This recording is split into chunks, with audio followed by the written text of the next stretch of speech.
여기는 자라고 하는 제목으로 하나님 말씀 나누겠습니다. 긍휼히 여기는 자는 복이 있다. 그런 말씀인데요. 이해 못하는 사람은 없을 것 같고, 긍휼히 여기는 자가 긍휼히 여김받는 복을 받으니까 당연히 우리도 긍휼히 여기는 사람이 돼야겠죠. 다른 사람 불쌍히 여길 줄 알고, 또 도울 줄 알고, 용서할 줄 알고, 사랑을 베풀 줄 알고, 그런 사람이 돼야 됩니다.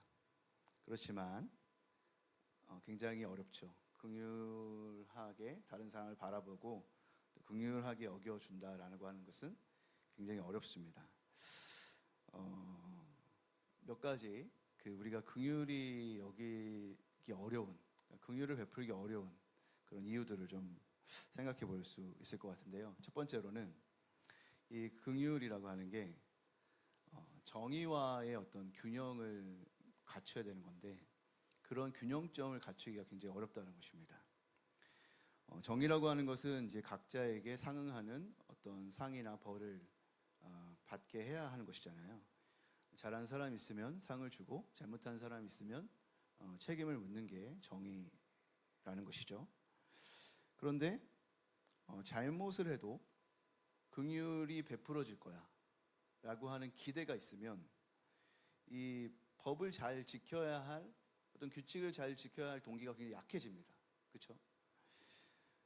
그리고 언제든지 용서받을 수 있다라고 생각하게 되면 그런 뭔가 잘할 이유, 법을 지켜야 할 이유들이 약해지다 보면 이제 점점 도덕적인 그런 해이가 오고, 그렇기 때문에 죄가 이제 공동체, 우리가 살아가는 이 환경과 세상에 관영하게 되고, 그래서 사실은 긍휼을 베푸는 것이 정의와 균형을 갖추지 못하면 사실은 훨씬 더 불안정한 세상을 만들게 되는 것이죠.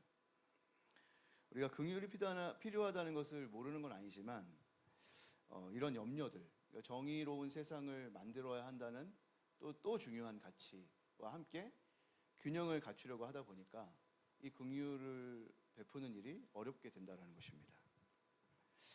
또 긍휼을 베푸는 게 어려운 이유는 가해자와 피해자 모두가 사실은 긍휼히 여김을 받아야 되기 때문에 그렇습니다. 잘못을 저지른 사람이 있을 때 그 사람의 잘못을 당연히 용서하고 새로운 기회를 주는 것이 긍휼의 굉장히 긍정적인 역할이죠. 그러나 그런 일들, 그런 가해자, 잘못을 저지른 사람을 향한 이제 긍휼이라고 하는 것은 때로 그 잘못 때문에 피해를 입은 피해자의 어떤 감정이라든지 그들의 마음을 소외시킬 가능성이 있습니다.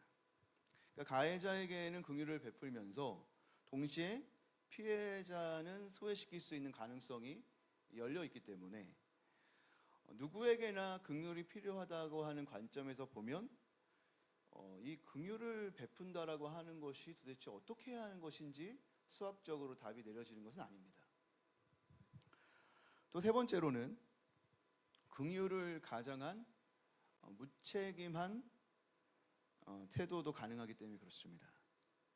누군가의 잘못을 지적하고 또 그가 자기 자신의 잘못을 바로잡아 새롭게 되는 일을 도우려면 생각보다 깊은 사랑과 긍휼이 필요합니다. 그렇지만 우리는 그 정도 사랑하거나 그 정도 긍휼함을 가지고 있지 않기 때문에 사실 자신의 그런 무책임함을 긍휼로 포장할 가능성이 있습니다. 잘못을 저지른 사람을 회복하는 과정이라고 하는 것은 굉장히 기나긴 인내와 깊은 사랑과 배려가 필요한 일이잖아요. 그런데 정말 이런 일이 이런 진정한 긍휼의 마음에서만 일어날 수 있다는 사실을 우리가 전제한다면 우리는 긍휼을 실제로 베풀어서 한 사람의 회복을 돕는 일보다는 그냥 무책임한 방관 혹은 잘못에 대한 눈가림을 통해 그 상황을 벗어나고 싶은 충동에 훨씬 더 우리의 마음이 노출되기 때문에 그저 긍휼이라고 하는 것으로 포장할 가능성이 생기는 거죠. 그냥 잘못을 덮는 것, 그것이 이제 긍휼인 것처럼 생각하는 게 편한 겁니다. 그러니까 정말 긍휼히 여긴다는 것은 굉장히 어려운 일이에요. 그러나 가장 궁극적인 어려움이라고 하는 건 뭐냐면, 우리 자신이 긍휼을 베풀 만큼 긍휼이 없다는 것에 있습니다. 우리가 얼마나 긍휼을 받은, 그러니까 긍휼함을 여김을 받는 그런 존재인지에 대해서 우리가 늘 잊어버리기 때문에 사실은 긍휼하게 여길 수가 없는 겁니다. 여러분, 긍휼함이라고 하는 게 인간의 어떤 착한 성품에서 나오는 것이 아닙니다. 물론 어떤 측은지심이라는 게 당연히 있겠지만 사실 그냥 불쌍하게 여기는 마음 정도, 그 정도를 말하는 것이 아니거든요. 지금 하나님 우리에게, 예수님 우리에게 가르쳐주는 긍휼이라고 하는 것은 그냥 측은지심 정도를 갖는 그런, 그냥 인간의 본연에 있는 그런 마음을 말하는 것이 아니라 진실로 불쌍히 여기는 마음으로 그 사람을 돕고 내 몸을 움직여서 그 사람을 일으키는 데까지 가는 마음이잖아요. 그러니까 긍휼이라고 하는 것은 자연인의 상태에서 나오는 것이 절대 아닙니다. 오히려 긍휼이라고 하는 것은 자신이 긍휼함을 입은 하나님의 은혜 받은 백성이라고 하는 자각에서부터 나오는 거죠. 긍휼이 긍휼을 낳는 거지, 긍휼이 없는 우리가, 긍휼을 받은 적이 없는 우리가 긍휼함을 가지고 누군가를 대할 수 없습니다. 은혜 받을 자격이 없는 나에게 거저 주시는 그 하나님의 긍휼과 은혜, 이제 이것이 우리에게 자각이 될 때 누군가를 긍휼히 여길 수 있는 겁니다. 그러나 문제는 우리가 이 사실을 계속 잊어버린다는 거죠. 예수님께서 10명의 나병 환자 고쳐줬잖아요. 그럼 10명의 나병 환자가 다 고침받고 감사해서 돌아와서 감사하다고 해야 되겠지만, 감사하는 사람은 적다고 말하죠. 10명 중에 9명이 감사하다는 표현을 하지 않아요. 그 문제 속에서 얼마나 많은 시간들을 고민하고 힘들어했고, 그 문제가 결정적이었겠어요. 이 문제만 해결할 수 있다면 이라고 생각했고, 그 문제가 해결됐을 때 얼마나 큰 은혜를 입었다고 생각했겠어요. 그러나 그 감사는 아주 짧았다. 내가 이런 은혜를 입었다라고 하는 사실에 대한 감사는 너무나 짧았다는 것입니다. 그러니까 우리가 그런 인간들이라는 거예요. 신명기에서도 이런 얘기를 해요. 너를 낳은 반석을 네가 상관하지 아니하고 너를 내신 하나님을 네가 잊었도다. 이스라엘 백성들이 범죄하는 이유는 반석이신, 사실 존재하게 하신 하나님을 항상 잊어버리고 하나님의 은혜를 잊어버리고 살아가는 거죠. 호세아 선지자는 이런 말합니다. 그들이 먹여준 대로 배가 불렀고 배가 부르니 그들의 마음이 교만하여 이로 말미암아 나를 잊었노라. 먹여주고 입혀주고 배불러지면 하나님을 잊어버리는 게 이스라엘 백성들이라는 거예요. 우리가 이 하나님의 은혜로 구원받았다는 사실, 그 사실을 자주자주 잊어버리기 때문에 긍휼을 여기기가 어렵습니다. 그러나 어려운 일이지만, 어려운 일이기 때문에 포기할 수는 없습니다. 왜냐하면 오늘 예수님 말씀하신 것처럼 긍휼히 여기는 자에게 복이 있고 긍휼히 여김을 받을 수 있을 것이다 말씀하시기 때문입니다. 긍휼히 여김을 받는 복, 긍휼히 여기는 자에게 주어지는 그 복이라고 하는 것은 심판을 이기고 영원한 나라로 초대되는 복입니다.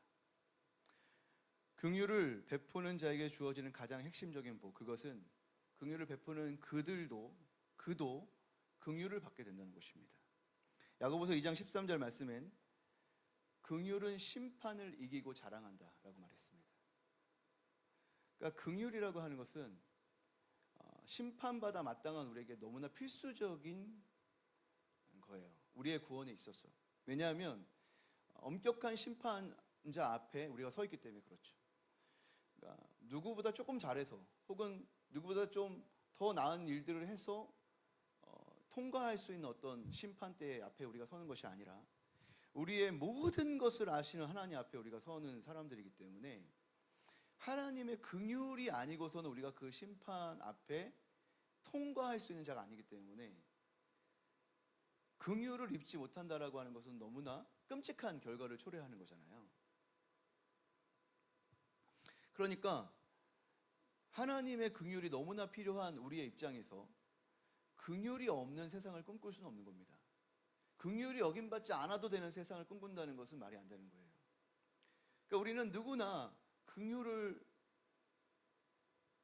원해하고 나는 내가 한 행동대로 심판받을 거야 라고 말하는 교만이 없어야 됩니다. 그것은 정말 교만한 일이죠, 하나님 앞에서. 그러니까 우리는 다 긍휼이 필요하기 때문에 그 긍휼을 입는 자리에 들어가야 되기 때문에 오늘 예수님 말씀하신 것처럼 긍휼이 여기는 사람이 되도록 노력해야 됩니다. 이것을 포기하면 안 됩니다. 어렵죠. 아까 말했던 그 많은 이유들 때문에 어렵지만 그럼에도 불구하고 이건 포기해서는 안 되는 거예요.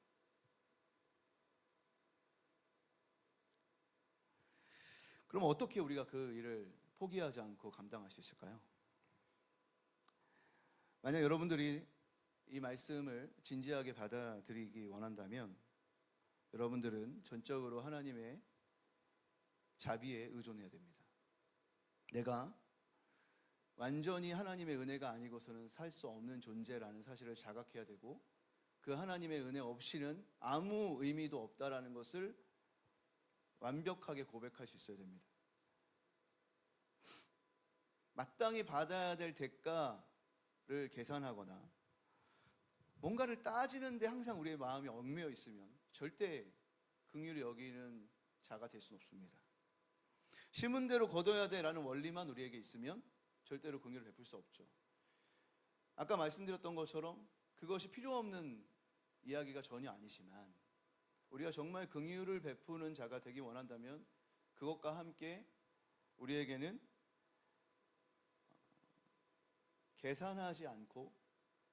우리를 계산하지 않고 받아들여 주신 하나님의 은혜가 필요한 겁니다. 성경에 이런 비유가 나옵니다.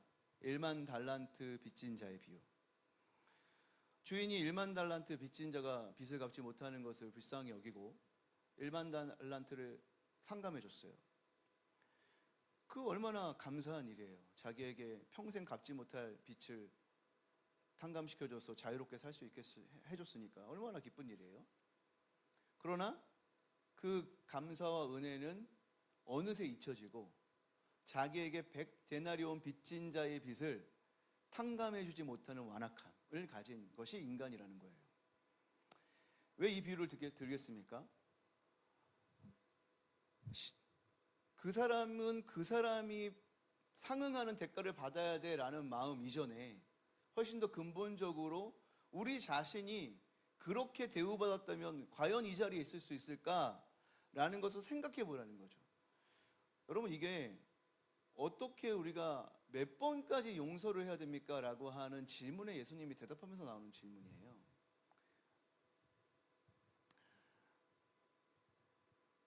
용서할 수 없잖아요. 우리는 용서할 수 없고 긍휼을 베풀 수 없잖아요. 우리 안에 없어요, 그런 게.